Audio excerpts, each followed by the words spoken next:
Video बनाउँदैछु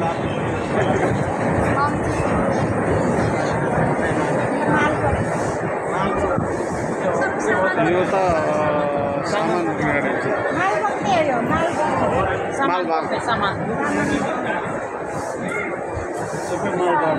मालबाको काका यो ए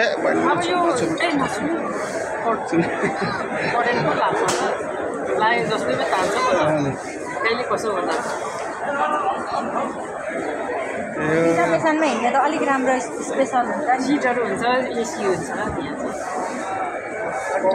यो ट्रेन चाहिँ यो चाहिँ ठुलै रहेछ है ट्रेन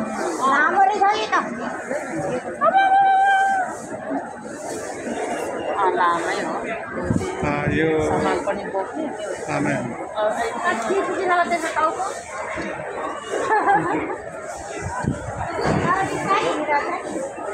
यो रोकिनलाई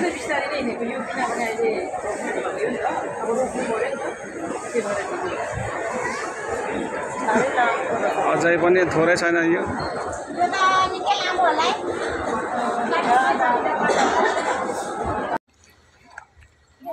ल आउनु है म यहाँ भिडियो बनाइदिँदैछु ल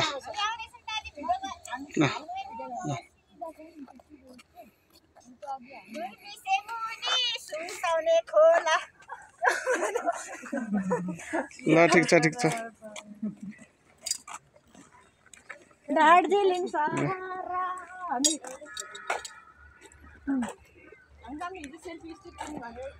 सेवाहरू सबैलाई यो चाहिँ खरसाङ भन्ने ठाउँमा पुगेको छौँ खरसाङको चियाबारी र यो चाहिँ खास चाहिँ खरसाङ भनेर चिनिन्छ तर अहिले कर्स्याङ भन्दो रहेछ यो चाहिँ के अरे अङ्ग्रेजीकरण हुँदै गएको देखिन्छ यो के अरे सिलगढीबाट निकै माथि उचाइमा पर्छ यो चाहिँ दार्जिलिङ डिस्ट्रिक्ट अन्तर्गतको क्षेत्रमा पर्दछ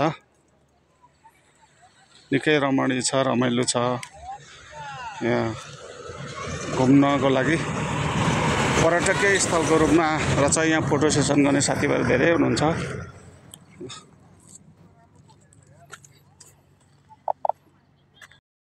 सेवाहरू नमस्कार हामी अहिले यो खरसाङ भन्ने ठाउँमा पुगेका छौँ दार्जिलिङ जिल्ला अन्तर्गतको यो सिलगढीमा माथि पहाडी क्षेत्रमा पर्छ यहाँ खरसाङ बजार अलि देखिँदैछ यो चाहिँ खासै खरसाङ भनेर चिनिएको ठाउँ हो तर अहिले चाहिँ कर्स्याङ भन्दो रहेछ कर्स्याङ भनेको चाहिँ यो अङ्ग्रेजीकरण हुँदै गएको देखिन्छ पर्यटकीय क्षेत्र रहेछ धेरै साथीभाइ यहाँ फोटो खिच्ने भिडियो बनाउनेहरू यहाँ हामी देख्न सक्छौँ रमणीय छ नेपालको विभिन्न भूभागहरू देखिन्छ यो श्री अन्तु कन्यामहरू यहाँ देख्न सक्छौँ पल्लो छतिर।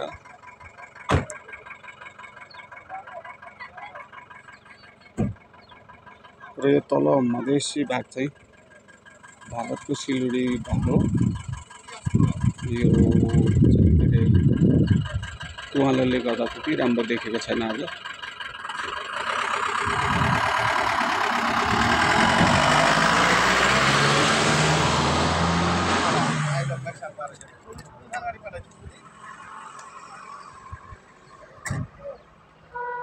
ल यो खरसाङको चाहिँ दक्षिण पूर्वमा रहेको ठाउँ हो। अझै खरसाङ बजार चाहिँ आउनु बाँकी नै छ।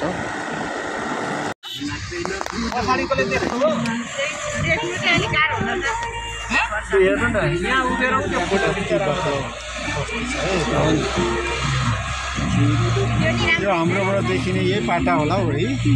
हजुर पल्लोपट्टिको पाटा पल्लोपट्टि चाहिँ पल्लोपट्टि त झन् तलसम्म छ नि त। ए त्यही त यहाँबाट डाँडै पुरै झिलिमिली देखिन्छ।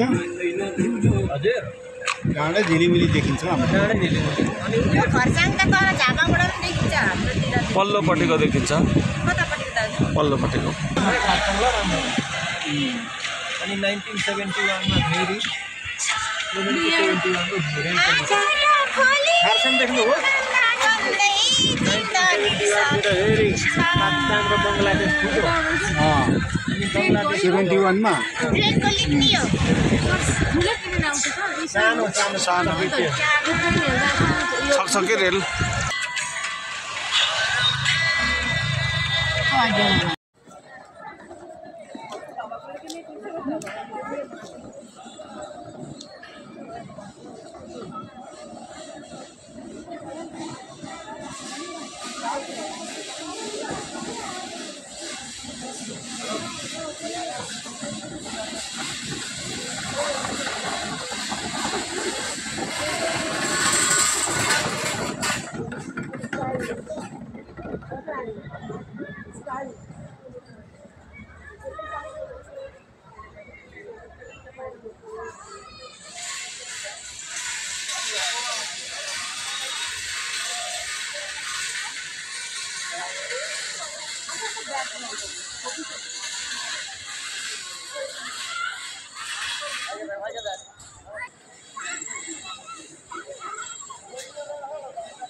सेवारो नमस्कार। यो चाहिँ के अरे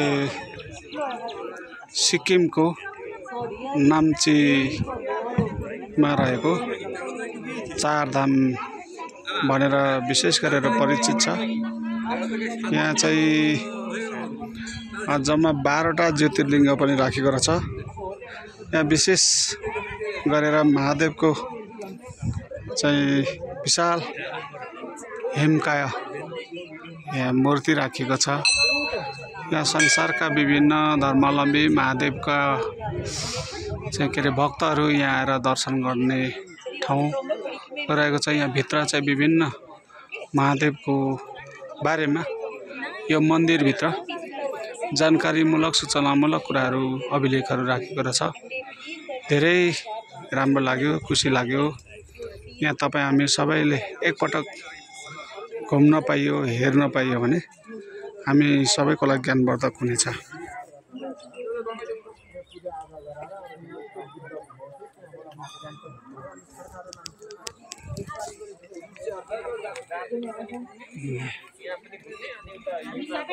हामी सबै नयाँ पर्यौं नि त। यो चाहिँ बाजेले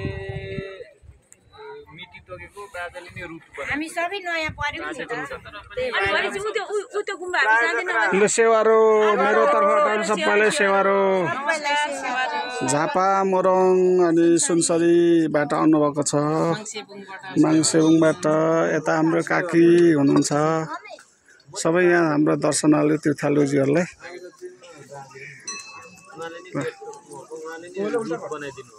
धन्यवाद सेवारो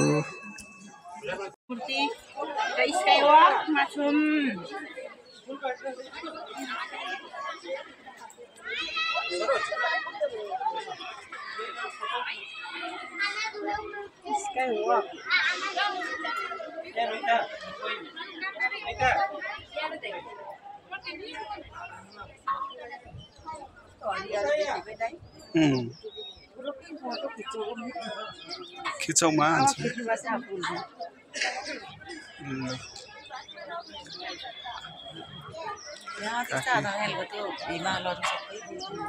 नाति यता हेरौँ है दिपेन्द्र नाति यता हाम्रो यताको टोली पनि ल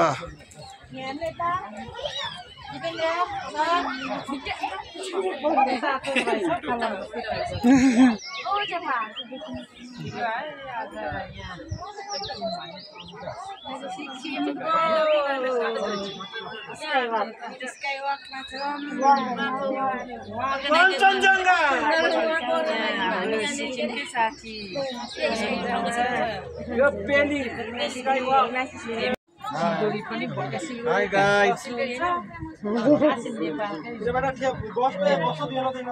म खास चाहिँ नेपालमा छु र नेपालकै त्यो त जागिर हो नि जागिर बेलचा चलाउन गएको क्या खाडी कन्ट्री खाडी मुलुक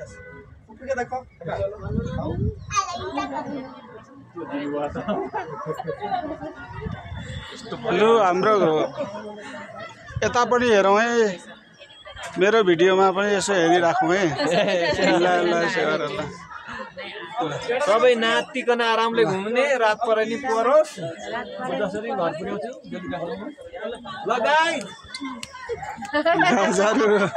ल गाइस भनेर है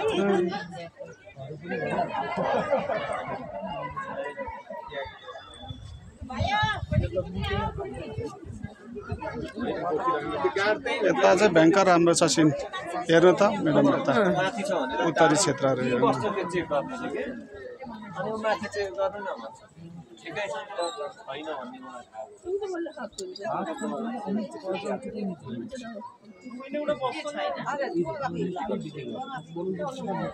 हामीले जानेनौँ फोटो खिच्न त त्यसरी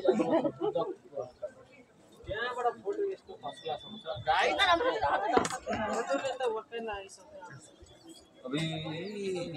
अरूले भन्दा चाहिँ सुहाउँछ होला उहाँले भन्दा चाहिँ अलिक सुहाउँदैन मैले त्यही डाइलग दिन आँटेको थिएँ दिइहाल्नु उहाँ र उहाँले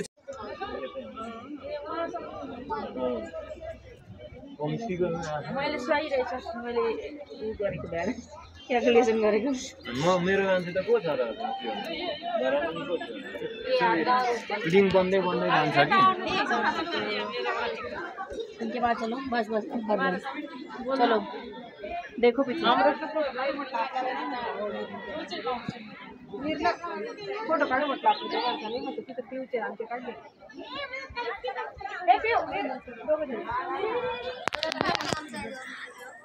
चल बेटा माझ्यासोबत दोघांचा फोटो काढायचा चल चल रे इकडे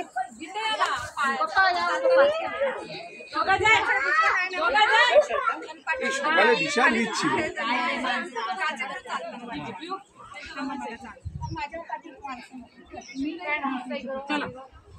आगे वाला आपली गाडी पहिले जाणार नाही हे धरा उचला बाई गर्मी करायला तू आम्ही वर जाऊन आधी मस्ती आली तो चालू झाला असतो माझ्या पडक्याला फोन आहे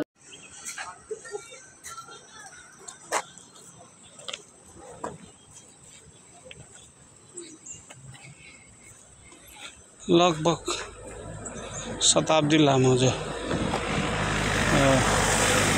पुरानो बाघपुल टिस्टा नदी हामी देख्छौँ है। यो अङ्ग्रेजहरूको पालामा बनेको पुल हो। यहाँ तल चाहिँ यहाँबाट मधेस देखिँदैछ सिलगढी, त्यहाँ तराई भूभाग सबै सिलगढी अन्तर्गत पर्छ।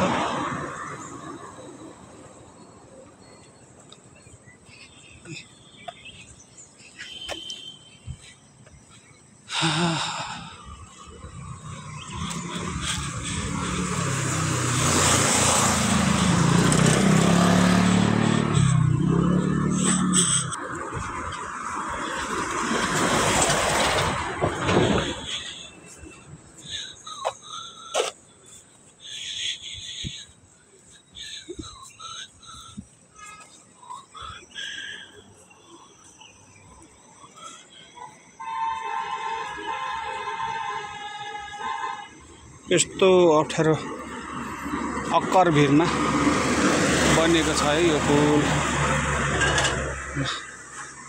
आसाम भुटान जोड्ने यो टिस्टा नदीको पुल हो।